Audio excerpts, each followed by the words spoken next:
Hey, what's up? It's Scott the Frozen Gamer. It's actually starting to get cold in Minnesota, like a true Minnesota winter.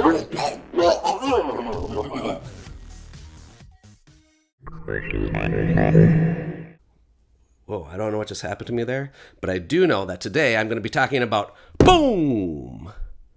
The Plum Island Horror by GMT Games and designer Hermann Luttmann. I almost lost the contact doing that. Let's get to the table. Welcome to Plum Island and all of its horror. So, quick story. Plum Island off the coast of South Carolina is just known and renowned for having the Pearl Laboratory on the island.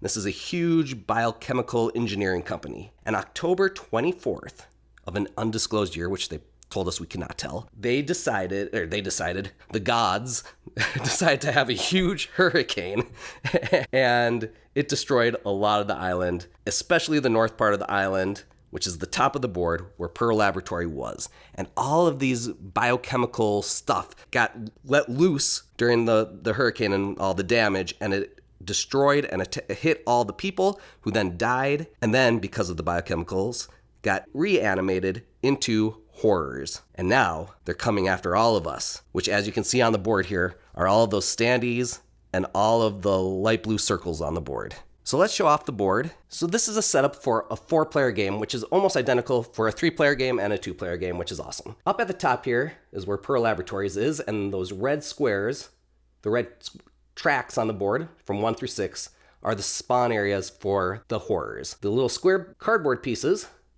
are the murder of horrors, and those are the initial bad guys in the game. There are these dark green space, or these kind of light green spaces, which are neutral spaces. Dark green are forest, and these gray spaces are buildings. Also on the board, all of these blue discs are civilians, and they're numbered 1 through 3, so each disc has 1 to 3 people on them. All of the standees on the board are units for the 4 different factions that are in this 4-player game. They start out in specific areas, and some have variable spots that they can start on. There's also these red, and sometimes, if you flip them over, yellow damage tokens on the board. I always put them on the dock or on the helipad place, because those are the spots on the board that they affect, and that just helps me remind myself. There's also one NPC that starts on the board down at the Coast Guard spot. Any player can use this guy on their turn instead of one of their own units. There's also some boats in the game down in the docks here, these gray ones, and some helicopters. Those are both NPC units as well. On the side of the board, we just keep all of our extra tokens, dice, and our 3 decks of cards that we shuffled at the beginning of the game. Here, we have some more horrors. These aren't going to come out in the game unless an event tells us to put them out on the board. But these are the real bad guys that we don't want to face. Right next to it is our player board. It shows all of our 5 factions and their stats. They all have a special ability written on them as well. And then we have a compound that starts out on our board, and we can take an action to put it on the actual game board. We also have here in our supplies, everyone starts with 2 supplies. We might get some other tokens that go up in the other section. It's where we also put civilians when we save them. And we have a player aid to talk about all of our possible actions. Over here we have our tracking board. In the top left, we have our rounds. So there's 9 rounds in the game with 3 night phases. We have our biohazard track, 1 way to lose the game if it ever gets to 17. We have our overrun track, if it ever gets to 8, we lose the game. And then we have our evacuation, where we try to evacuate 26 people throughout the game. We have yellow biohazard cubes, a holding area, red holding area for biohazard cubes, and the black cubes track hit points. There is 5 green cubes that we pre-seed into the biohazard bag. We also have some NPC characters that we just hold off to the side as well. One thing about the biohazard cubes is just make sure to count them, because I had 1 extra of each color that I'm sure were in there on purpose for spares, but you don't want to put them out in the cubes because they have specific numbers to be out in the holding area and to start in your biohazard bag. There's 2 more sets of setup that you have to do before the game. One of them is to seed your turn order bag. So you put in 3 of these red chips, which are tokens that allow the horrors to move and attack throughout the game. There will always be 1 impending doom token, which is black. Then in a 4-player game, as we have set up now, we put in 1 token for each faction into our turn order draw bag. And where it's different in a 3-player game is, let's say brown is not in the game, we put in this wild token. When that one's drawn from the bag, instead of having a specific faction go, as a team you can decide which faction gets to go during that time when the pink wild is drawn. The one difference for a 2-player game, let's say purple's not playing, is we add in an extra token for the 2 factions that are playing, in this case blue and green. If you're playing solo, you can play any way you want, with 2 players, 3 players, or 4 players, but to be honest, I would always go this way, at least to start, because there is a lot going on in the game with tracking special powers and everything that's happening. This, for me at least, is the easiest way to go. But that is your own personal preference. So one more part of setup that we have to do is to find out which bridges have been affected by the storm. So we take our fate deck, whoops, and we flip over a card. We look at that yellow number on the bottom, which is a 2. You look at a chart, and it tells you that a number 2 is all the coastal bridges get affected. So we add them to the specific spots that it tells us in the board, in the rule book. In this case, we're going to add damage tokens to spot 4, and it has the number right there. Any of these circles that are pinched off like that look like a bridge, or a bridge in the game. And so that one's blocked off. Number 5 is blocked off. Number 7 is blocked off.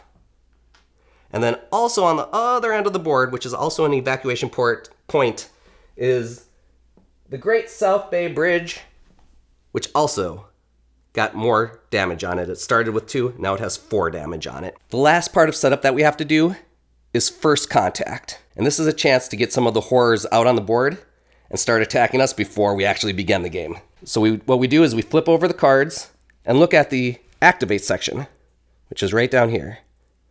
And it says activate tracks 2 and 3. And we move the horrors down by their movement allowance, which is in the rule book. In this case, to always start, it's going to be 2.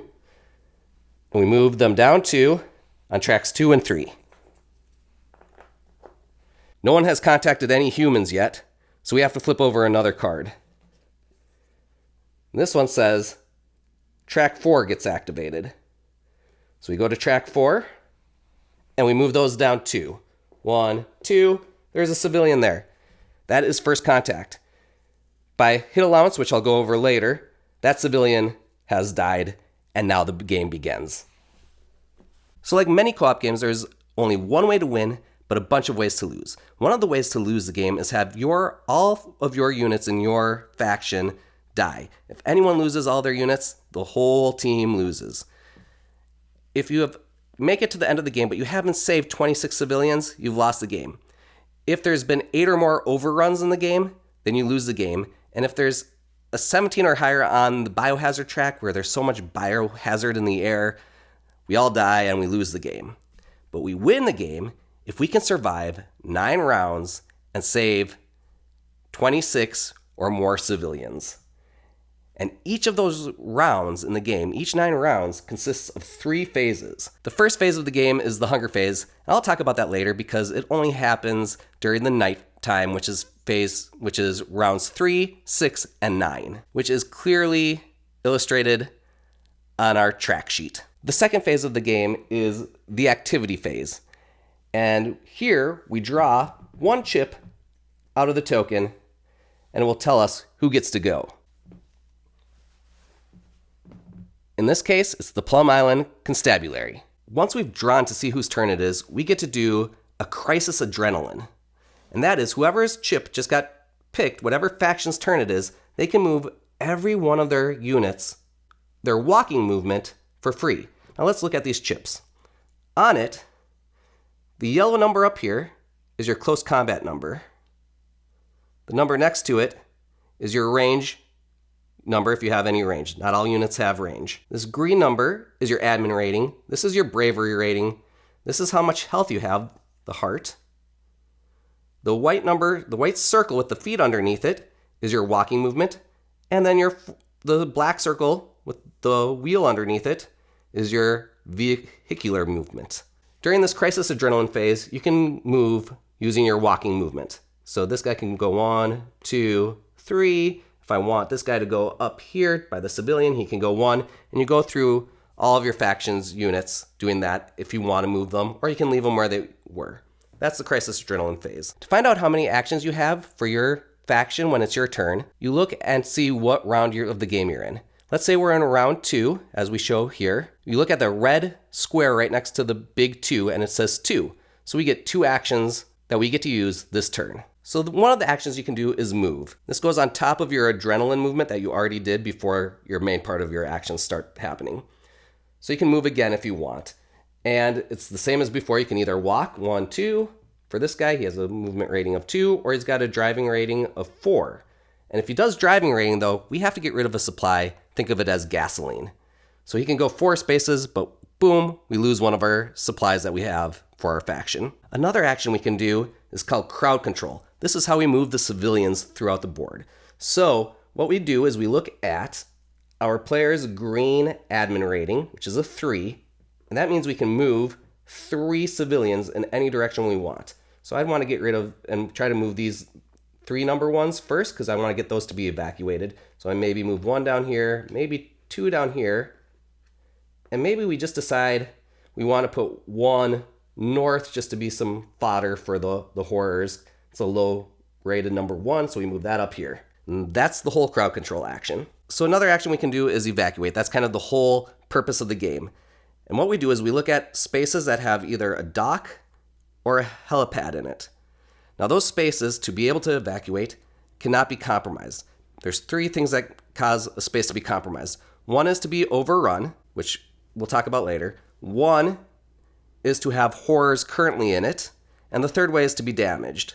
So even though we have a boat here right now, if we were the purple unit and we want to evacuate, we couldn't until we fixed this damage. But let's say the damage was gone. Now we can evacuate out of this dock.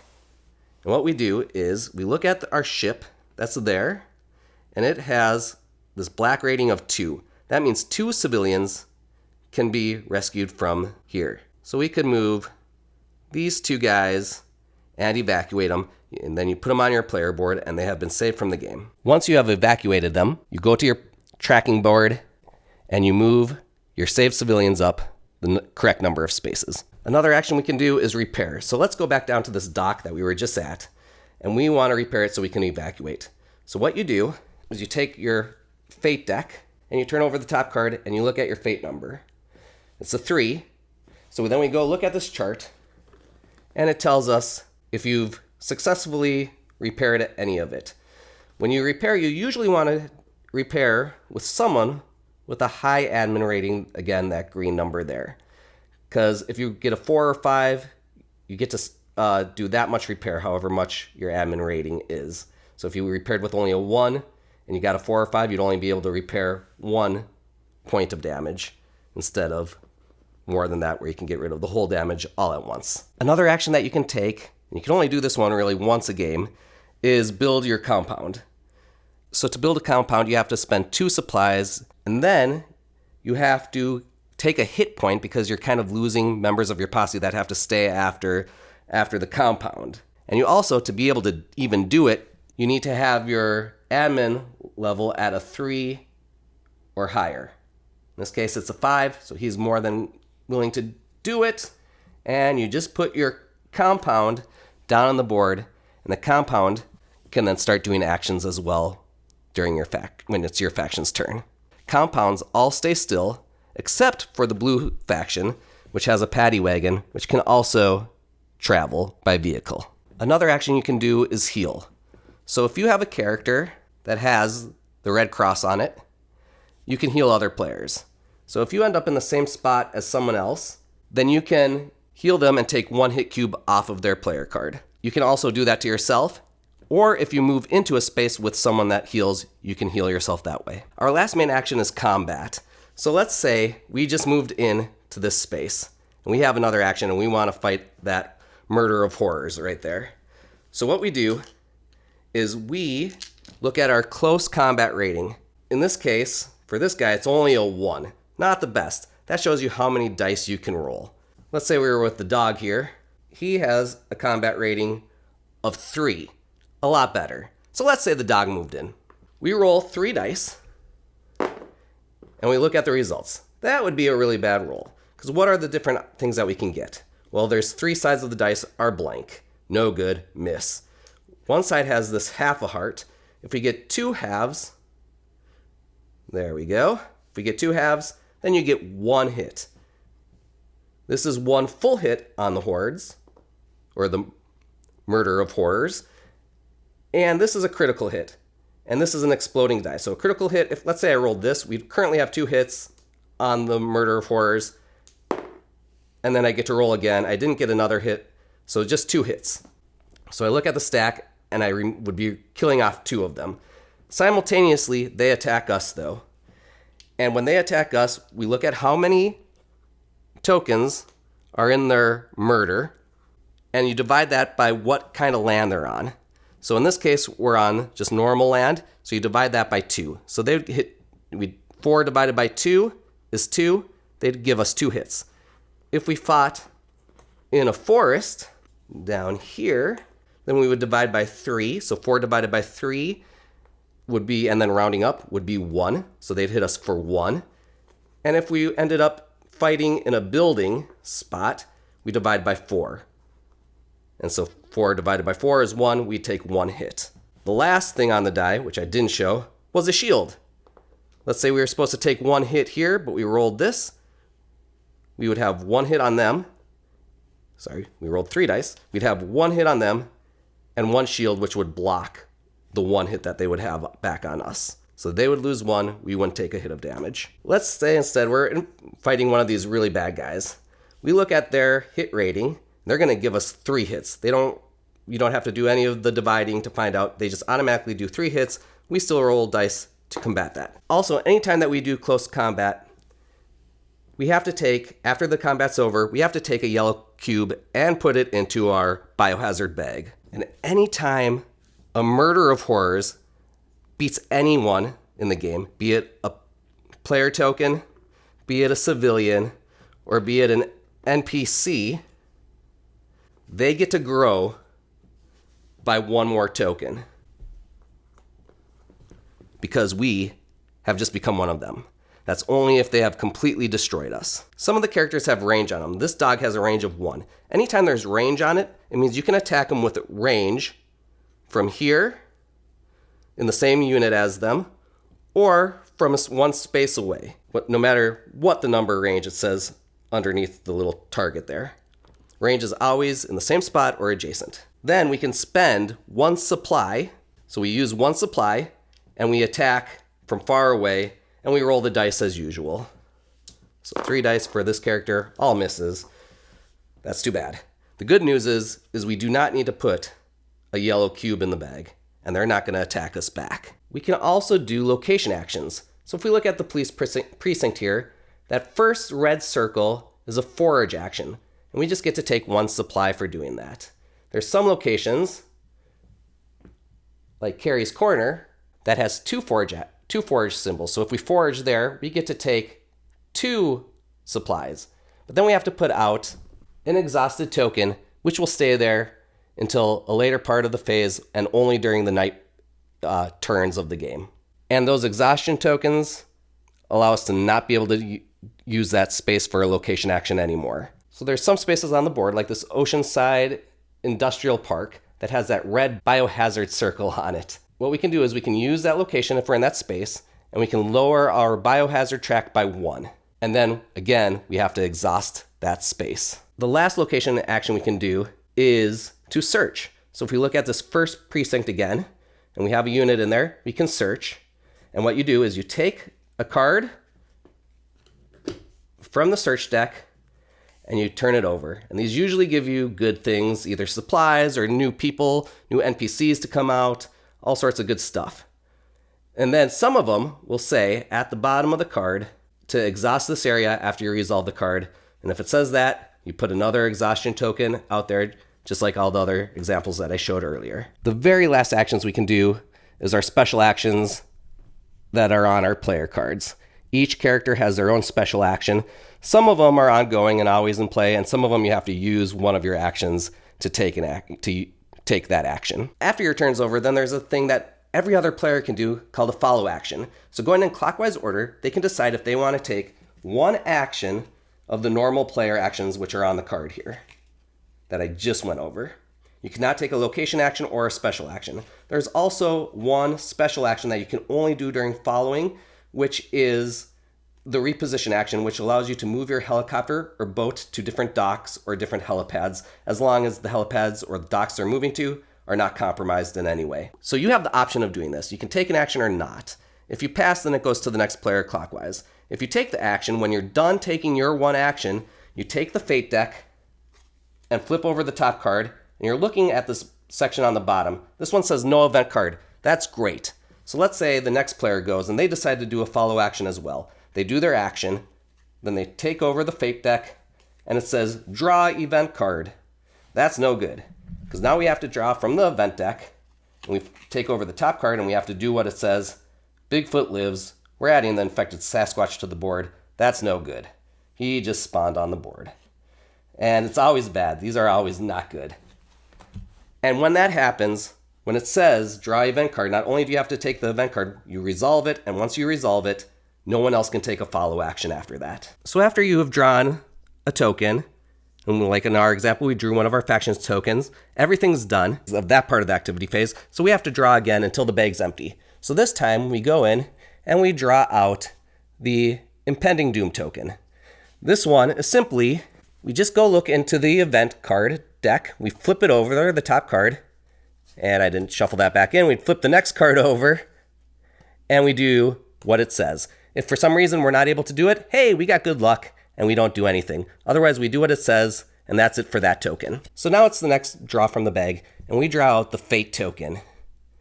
So what we do is we take the Fate deck, and we turn over the top card, and we look at the spawn part of the card. This says to spawn on track 5.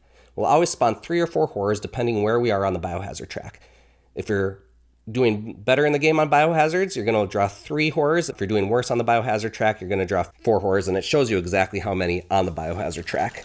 So in this case, it said we are drawing horrors on track 5. Let's say we're doing pretty good. We'll add out 3 on track 5, which is down here, which already has a stack, and we add them to it. And now it's an even bigger stack. You can also get one that says chaos on it for the spawn section. So what you do is you draw 2 more cards, and you spawn on the tracks that are shown. Let's say instead of track 5 there, it said track 1. Then we'd spawn double on track 1 and once on track 2. In this example, we'd spawn on track 1, track 2, and track 5. Once in a while, you'll get lucky, and you'll have a no spawn. And every once in a while, you'll get really unlucky and draw this reanimated spawn. And that allows you to add, you turn over another card. It tells you which track to go on. You look at track 4. Whoops, these should be over here for the example then. And you add 2 more horrors to each stack. And that is how you spawn when a red fate token happens. Once you finish all of the spawning, you go back to the very first card you drew, and you look at the activate section, and it tells you what type of activation you're going to do. This one says we're going to activate track 3. Now, how far these Murder of Horrors move is based off of this chart right here. So it's by how many tiles are in that stack. So if there's 7 tiles, they move 1, 4 to 6 move 2, and 1 to 3 moves 3 spaces. So this stack has 1, 2, 3, 4, 5, 6. It's going to move 2 spaces. They move down here to Whitecap Estates, but there's civilians there. As soon as there's contact, it leads to combat. What we're going to do is put that combat reminder there, because sometimes you have to put more, you have to draw, then activate more than just 1 track at a time. So we put that just as a reminder. If we're only activating 1 track, we just go to combat right away then. What I didn't show is right here, this stack of horrors, this Murder of Horrors, has an option of which way to go, because this spot forks into 2 different bridges here. So they can go this way or this way. How do we know which way they go? You flip over a new fate card, you look at the fate number at the bottom, it's a 5, that says 2 to 5 goes this way, so we would actually have moved them this way, 1, 2, and then they would have had contact here. I'm here as well as a civilian, so they would actually attack me first. And then if they got a 1 or 6 for a fate number, then they would have gone this way like the first example. So during the activate phase, let's say we drew the surge. This is not good because then we draw the next fate card and look at the activate section, and we do this twice. So we'll do tracks 3. This is a big group. It's going to move 1 because there's 7 there, I think. Then this group's going to move 2. 1, 2. You always start lower than higher. And then this group's going to move 3. 1, 2, 3. When they end in the same spot as another Murder of Horrors stack, they amalgamate and become one giant stack. And now we have to do this card a second time because it's a surge. So we'd activate group 3 again, 1, and then we'd activate this group again, and they'd go one more depending on which lane for both of these by flipping over another fate card and finding out what lane it goes in by looking at this number down here. If one of the big baddies are on the board, they would move just by their foot number. So he would just move one spot if he was in a track that was activated. After all tokens have been drawn from the draw bag, that ends the activity phase, and we move on to the end phase for that round. The first step of the end phase only happens during the night rounds. That's rounds 3, 6, and 9. It's called the replenish location step, and what you do is you just take off any exhaustion marker off the board. So once we take it off, now we can use those location actions again. The second part of the phase is the mutation regeneration step. So what you do is you take any mutation that has any hit points on them and you remove 1 hit point off of their player board. The third part of the phase is the biohazard infection step. We reach in the bag and we take out 2 cubes. And then we take hit points depending on what cubes they are. Hit points on your biohazard track on your main player board. So in this case, we take 1 hit point for the yellow and 0 for the green. If instead I drew something like this out of the biohazard bag, we would take 2 points for any red cube and 1 point for yellow. So this would be worth 3 points of biohazard hits that we take. Remember, if we take 17 biohazard hits in the game's over and we lose. The next part of the end phase is simply refilling our turn order bag with all the tokens in them. And then we advance the game round marker 1 spot and start all over again. So the first phase of each round is the hunger phase, and that only happens during the night rounds of the game, so rounds 3, 6, and 9. And what you do during the hunger phase is you have to feed your faction units. So every faction unit that's out on the board that's yours has to be fed 1 supply from your player board. This also includes your compound as one of your faction units. And then on top of that, if you have a compound out on the board, if there's civilians in the compound, that's going to be 1 more supply that you have to feed them. If there's multiple civilians in the compound, it's still only 1 supply for the multiple civilians that are in that compound. If you don't have enough supplies to feed everyone that you don't feed of your faction units takes a hit of damage. And if you don't feed civilians in here, you have to eliminate 1 civilian from the game. At the beginning, I mentioned that one of the ways we lose the game is to take 8 points of overrun damage. How does that overrun damage happen? If you look on the bottom of the board, each space has a yellow symbol in the top left. These are spots that can be overrun. Also, the Great South Bay Bridge is yellow at the top, so that can also be overrun. And the way to get overrun is have any of the bad guys be in one of those spaces without any player unit or civilians in it. So this spot would be overrun. This would not because we have civilian units in it. This would not because we have the player unit in it.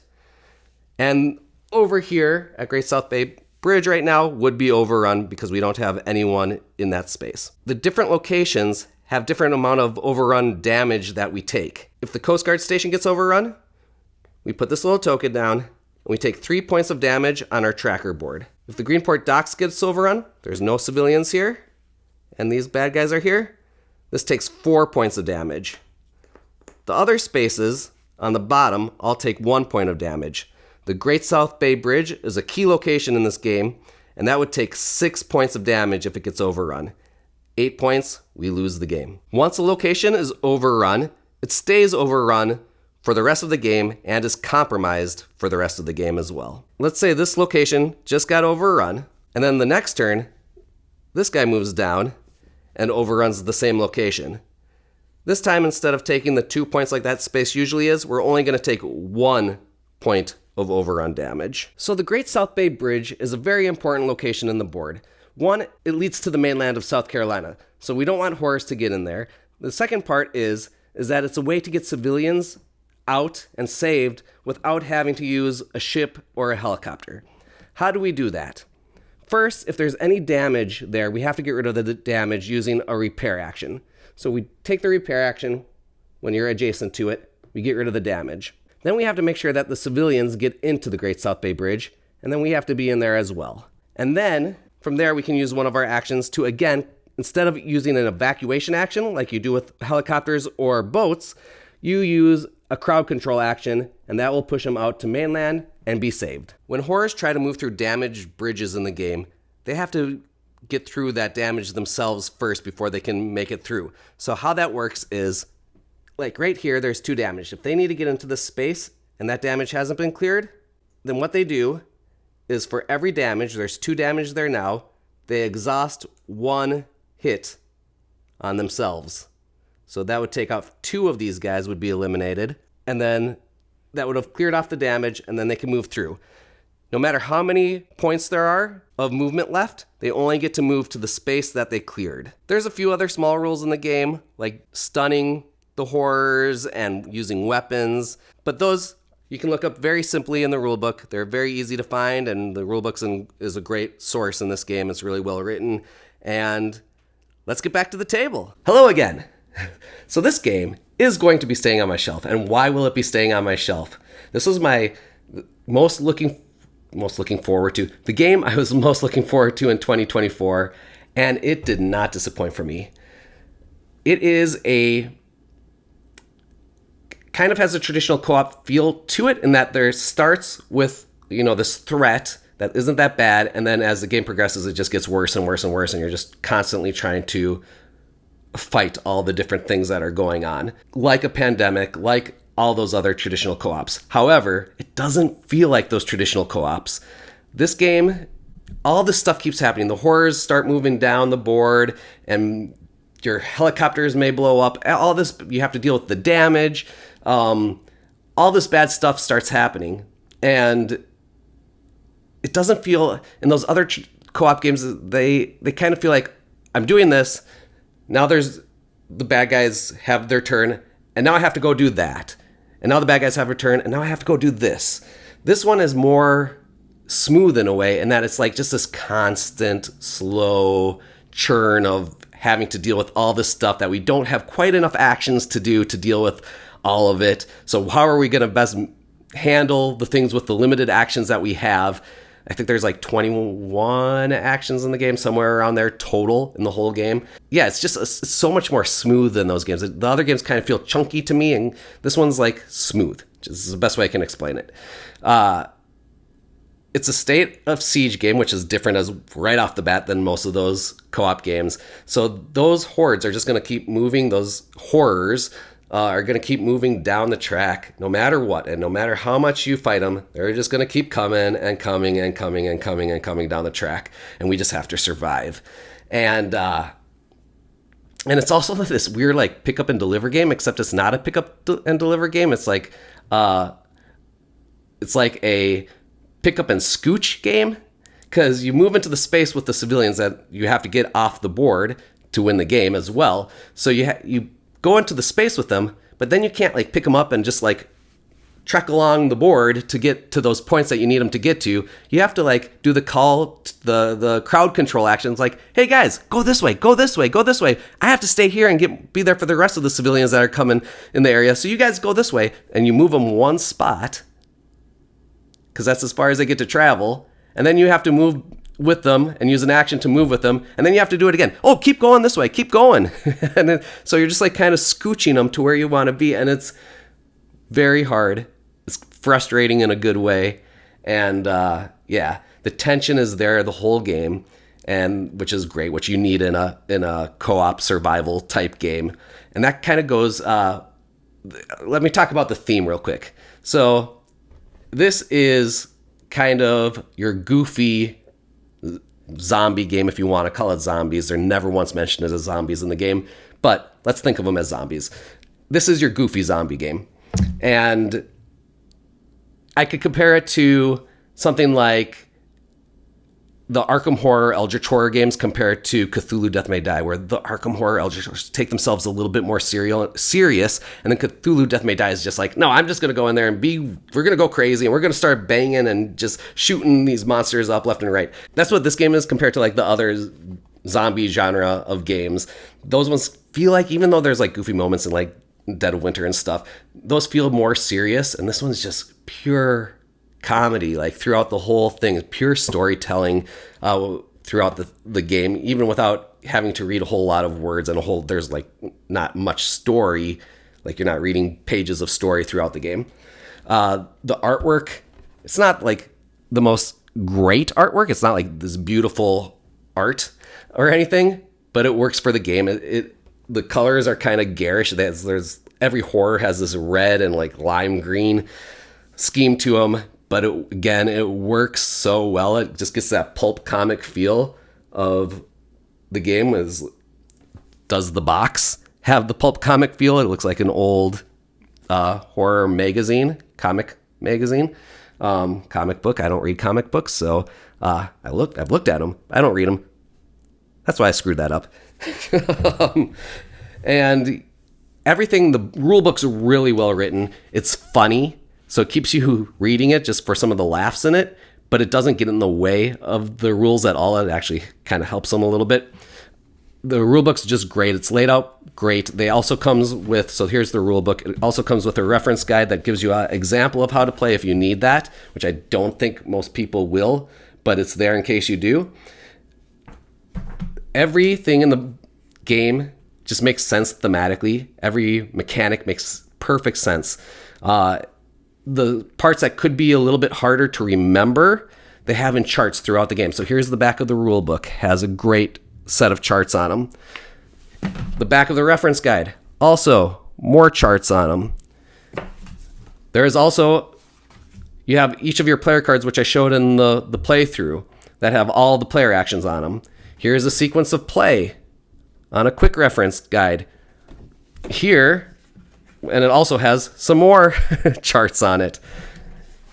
On the bad guys, the mutations thing, it tells how far the mutations will walk every round, in case you forget that.